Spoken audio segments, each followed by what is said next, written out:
And good afternoon. Welcome to We Believe Digital Newsbreak. Chris Young coming to you from downtown Jackson, Mississippi.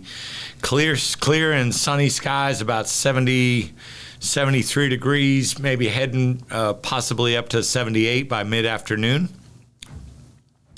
And always glad to come here in this African-American owned and operated studio where we're trying to provide a media company accessible to you to make sure all our voices are heard, unlike many of the other platforms in the area. So we're glad you're joining us. Our call-in number is 1-800-492-5186. If you'd like to join us in the chat, we'd be happy to see you there. You know, we're starting out with the black and white issue today. Very, very shocking, but this one's a little different because this is Yaya. This is Yaya the giant panda, black and white. Well, Yaya, who had been given to the U.S. on loan 20 years ago, was returned to Shanghai today. He departed from the Memphis Zoo, Tennessee, where she had been for the past 20 years. So many people seeing this as a sign of deteriorating U.S.-China relations.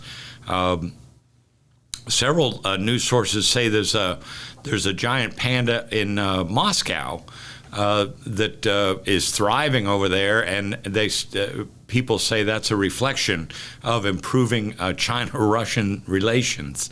So the pictures that I saw of Yaya, she wasn't looking that great, but then you read a little deeper and you find out the life expectancy of these pandas is about 15 years. So she's well past that. And anyway, so no more Yaya in the United States.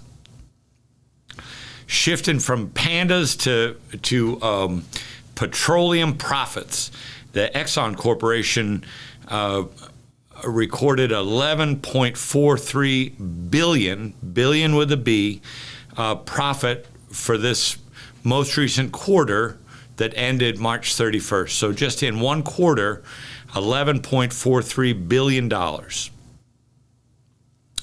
As folks, suffer at the pumps. There seems to be a little bit of leveling off lately, but not sure. I think I paid $3.19 or $3.21 a couple of days ago to fill up.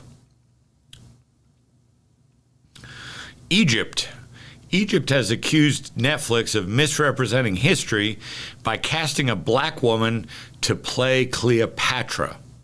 So they say it's their most famous historical figure, and this black woman playing Cleopatra is coming up in a new series, and but it begs the question: how many white people over the years have played black roles, and versus how many black people have played roles that were traditionally white?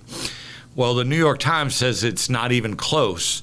Well over 100 white people have played black roles in movies over time, where it's really less than 10 that have of black folks that have played what were considered, and again, it's back to who's doing the considering, over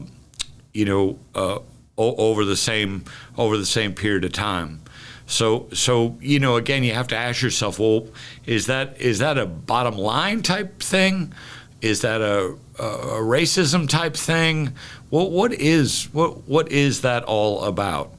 So apparently, the concept of the best qualified actor, regardless of their skin tone, may not be the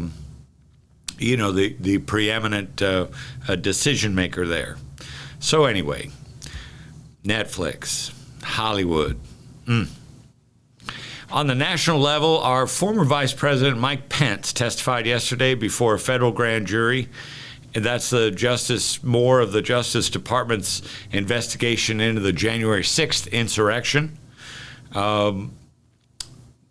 This was a very big deal because, it's believed that, under oath that he's going to tell it the way it is. And, the investigators wanted firsthand information about discussions that took place in the White House, discussions that took place between Pence and Trump. Trump was trying to pressure Pence to do something that was illegal or unconstitutional, maybe a better word for it, leading up to that big day. So this gives those grand jury members firsthand information, and the investigators firsthand information about things that were said and comments that were made and so forth. So during that time, leading up to that big day, that was really a stain on our country. So we'll have to see what transpires on this. And there was news yesterday too about the E. Jean Carroll rape allegations towards Trump. A lot of things. There's the Georgia investigation. There's so many things going on with this former president, who, as of this day, continues to be a candidate once again for president. Connected in some sort of way. The whole Steve Bannon crowd and all that. This guy Brian Kolfage, a decorated Air Force veteran. He had lost both legs and an arm in the Iraq War, and had previously pleaded guilty for his role in siphoning donations from this charity that was developed called We Build the Wall. And there's no honor in that. There's certainly honor in losing limbs for your country, but there's no honor in stealing hundreds of thousands of dollars from when people that want to build that wall, they want to build that wall and they're willing to give their money and they send it in, and then people like this siphon money off for themselves. So anyway, he was sentenced yesterday to four years in prison for that, and him and this other guy, whose name I did not write down, they're going to be responsible, who also was found guilty and I think sentenced to 3 years yesterday, are going to have to pay back a total of $25 million restitution. Now, Steve Bannon was not there because, these were federal charges, and Steve Bannon was pardoned by the former President Trump. However, earlier this year, the state of New York brought state charges against Bannon, so he's awaiting trial on those state charges. Probably not out of the woods completely, is what it looks like. Yesterday, Nebraska and South Carolina failed to shift in the first case, in Nebraska case, shift an abortion ban from 20 weeks to 6 weeks. Failed by one vote, and in the South Carolina case, going from 6 weeks to a full ban, also losing that challenge, if you will, by one vote. So interesting to see how this is panning out on the abortion debate. It looks like 14 states have total abortion bans right now. This following the Roe v. Wade decision. So, and some of those 14 states that do have the bans, they do have exemptions. Some have exemptions, for rape and incest, and others do not. 20 states still allow abortion. And then there's different stages of partiality. Four states have attempted bans and had them blocked. And then there's others with dependent partial viability restrictions. So there's not bans in place, but there's some forms of restriction based on the viability and age of the fetus. So that's what's going on with all that. Mention every show that in Mississippi,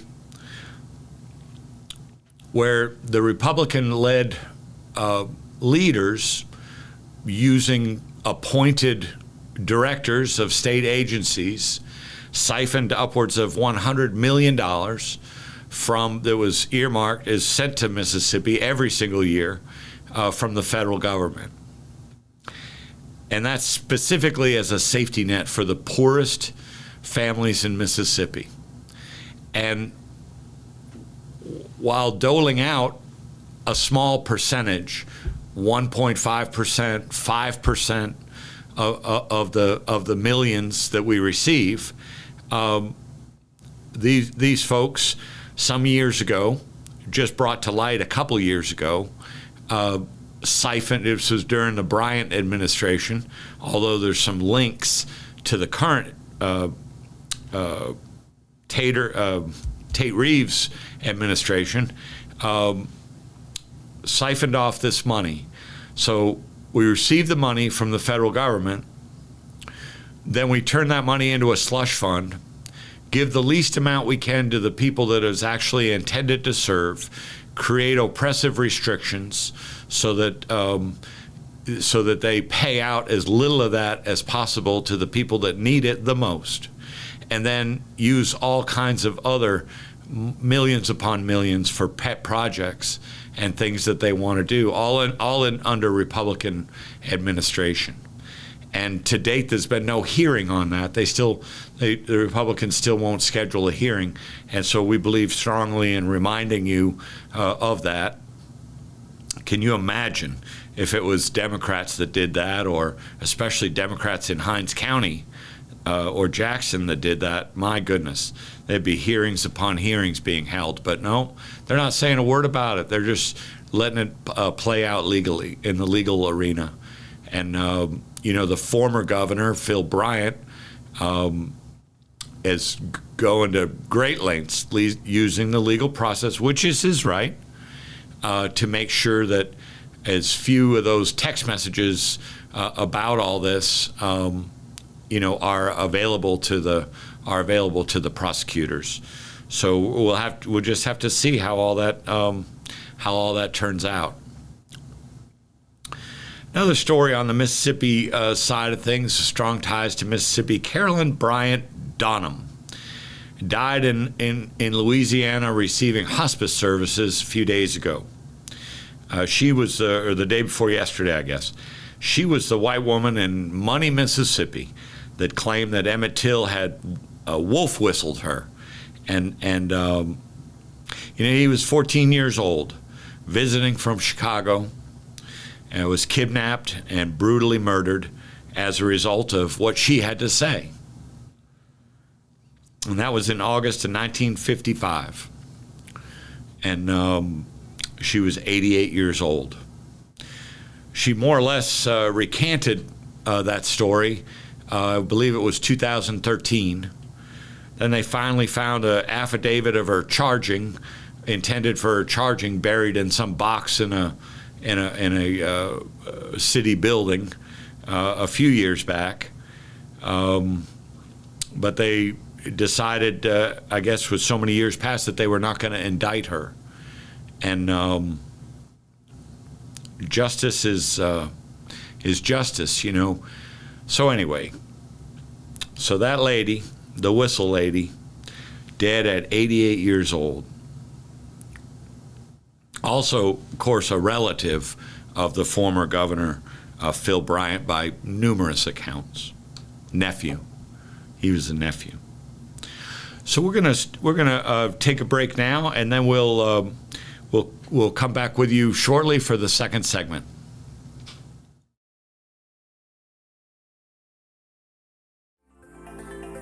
Looking for the hottest content in the city of Jackson and surrounding areas? Check out WeBelieveDigital.com. Also follow us on Facebook, Instagram, TikTok, and YouTube. We Believe Digital Podcast is here for all your podcasting needs.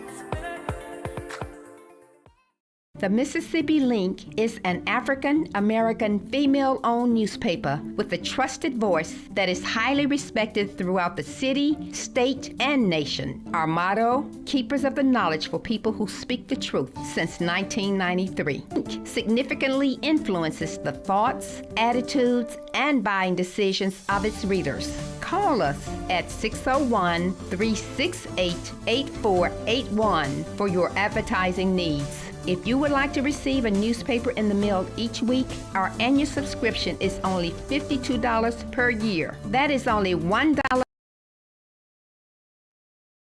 per week.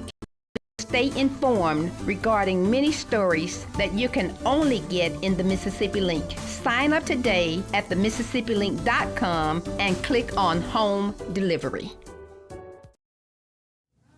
And welcome back. Welcome back to We Believe Digital Newsbreak. One of our listeners, Mr. Lewis, we hear you. We hear you, Mr. Lewis. He just one of those things you don't know what to say because, decent Christian people but just terror, just because of what she had to say, just because he was black. So, no more words. Governor Bryant, there's a new poll released by Mississippi Today and Siena College. I really love that pairing that they came together to give the voters some broad-based information, polling, and the political arena and all. And Governor Reeves, they now saying since January, is leading challenger Brandon Presley by even more than he was in January. So they say that he's up 11 points. He was up 4 points over Presley in the January poll they did. Now they say he's up 11%. But hang on just a minute, because that's not the end of the story. But they say that the percentage of voters wishing that they had a different choice from Tate Reeves, is increasing. In January, it was 57% saying, God, I wish we had somebody else we could choose from. Now it's up to 60% in this most recent poll. So we'll see how all this turns out. I don't know if he's going to have any Republican challengers. Not sure how that's going to work. We're just going to have to pay attention and think, follow that along and see what happens. We still got a long ways to go. Saw this story. I don't know. You may have seen this story in other locations about University of Mississippi Medical College shutting down their team clinic, which provided trans care to minors. So what it looks like in reading a couple of different Clarion Ledger and Mississippi Today, it looks like the legislature was intent on doing this anyway, which they did. But UMMC, before the session even started, they just really quietly closed down that clinic, sent letters to parents and so forth. Again, this is for minors. This would be receiving puberty blockers and so forth, supportive care, counseling, etc. Interesting when you see these decisions. Even if when they act ahead of time before somebody makes them act, it does kind of tell you about their principles. So where they stand on that. So, is this just trying to keep in good standing with the state so that they continue to keep the money flowing? We told you just the other day that $113 or $131 million project was approved during this legislative session for UMMC to build a teaching facility up in Ridgeland. So when they stop doing this care, I mean, why did they start doing it in the first place? Maybe they should ask themselves that question. Not going to be popular in Mississippi, no matter what. So why did they start doing it in the first place? And what changed where they decided to stop providing those services? Hopefully we'll learn more in the coming days. And UMMC, kind of like the CEO, Ms. Woodward, had no comment on the issue. So we want to not talk about that. So the Christmas tree bills came along, and the governor, there was $372 million tied up in projects sent to the governor. One of the bills was HB 603, but this is the one where everybody tucks in their stuff from all over Mississippi. So, but you better sit down for this one. He line item vetoed 15 projects, with the majority of the funds associated with those 15 projects were earmarked for projects within the city of Jackson. I don't mean to shock you like that, but that's the truth. So, and that came from the Clarion Ledger. You know, that golf park, LaFleur's Bluff, the planetarium, all kinds of different stuff. Now, he vetoed these stuff last year, but doing it again this year. So, and you know immediately what Mayor Lumumba has to say about that is that the city is being targeted again and is considering legal action. So, more to follow. We'll see how that plays out.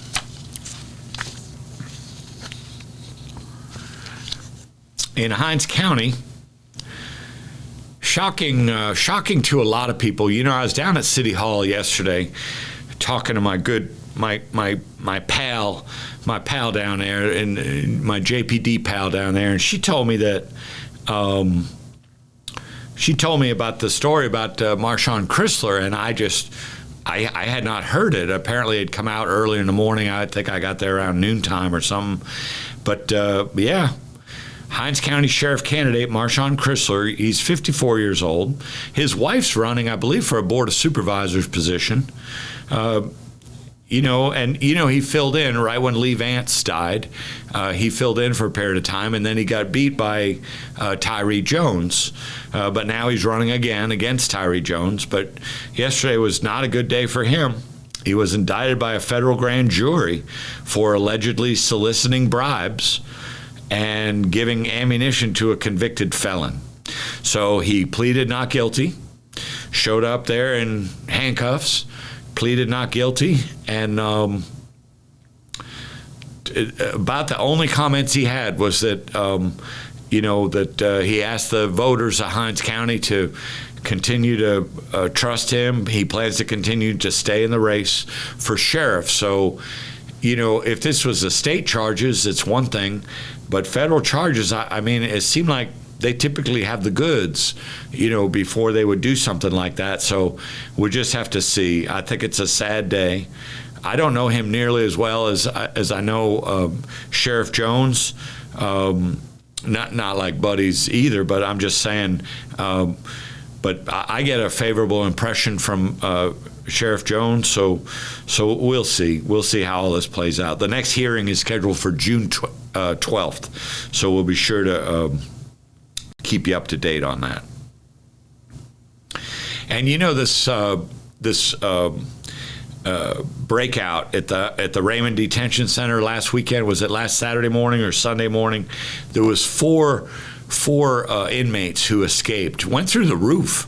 Not sure all that, they don't tell you the details of all that, but anyway, one of them a couple days later was found in a house fire / shootout, dead.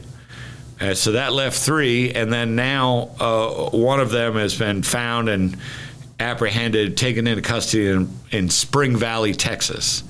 So that leaves 2 of the 4 still unaccounted for, and sources believe that they're still here in the central Mississippi area. So we'll just have to see about that.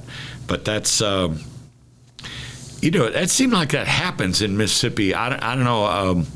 Maybe I should do a little Google search on the amount of jail or prison escapes by state. Which state has the highest. I wonder if we'd be on that list. We mentioned the other day, but I'd like to mention one more time that, the oppression bills, the takeover bills were signed into law by Governor Reeves. The NAACP immediately sued the MacArthur Center for Justice, the Mississippi Center for Justice, the ACLU Center for Justice. I noticed this morning one of the people that's whose name this is filed under talked to the media this morning, a lady, a female. And then I've heard attorneys on talk radio like WMPR speaking about, that this really is a discrimination issue. It's a constitutional discrimination issue, not only for the Mississippi Constitution, but for the U.S. Constitution. So if you want to learn more details about that, you can always take a look at the Mississippi Link online or subscribe and get the Mississippi Link delivered to your door. A lot of people work very hard to bring you updated stories and kind of an extra couple of layers of what's really going on. And Mississippi Link, a great source for weekly information. And really the last story I have on the list today, we maybe run just a little bit short today, is the Lynch Street Cultural Arts Festival. Coming tomorrow, I really plan to attend. That's going to be from noon to 8 p.m. All sorts of different food and vendors, books, clothing, and more. There's talk, I couldn't find the name, but there's talk of a national recording artist being there. Do you by chance know who that is, Ariel? No, sir. Look, it is unlisted. If Ariel don't know, because she has really got her ear to the ground on things like that. So